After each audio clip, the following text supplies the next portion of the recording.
In this episode of Our American Republic, we will talk about the role of the 50 states in our constitutional system.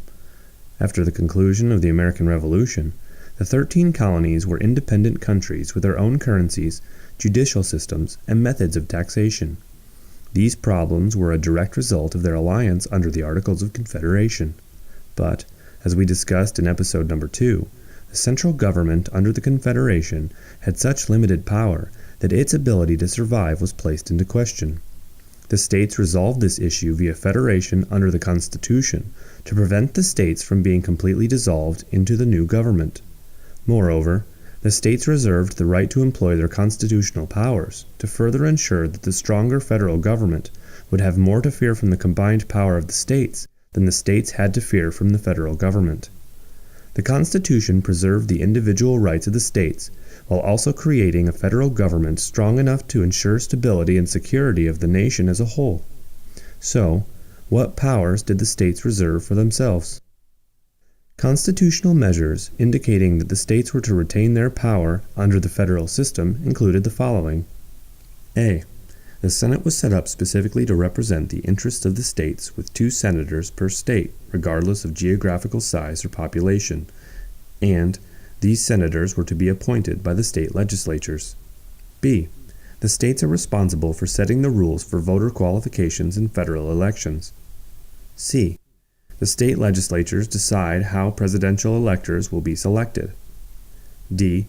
The number of electors in the Electoral College equals the number of senators plus the number of representatives from each state to ensure that small states would influence the election of the president. E. If the Electoral College vote ties, the House of Representatives elects the president with each state's delegation casting only 1 vote. F.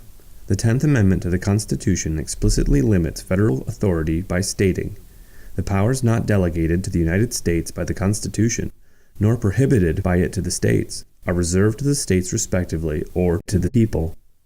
G. Amendments to the Constitution, even if authored by the Congress, require approval by 3/4 of the states. And lastly, H.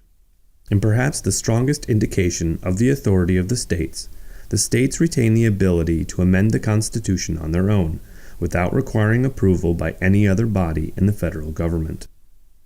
The states which comprise the United States of America are not merely super counties, but in fact individual countries with unique interests and individual powers. The Constitution they authored grants all non-federal powers to themselves and their populations to prevent future repression like that which they experienced prior to 1776. How are state powers relevant to national issues? What issues would cause the American people to demand their states to check the power of the federal government? How might the states legally exert their constitutional power over the federal government?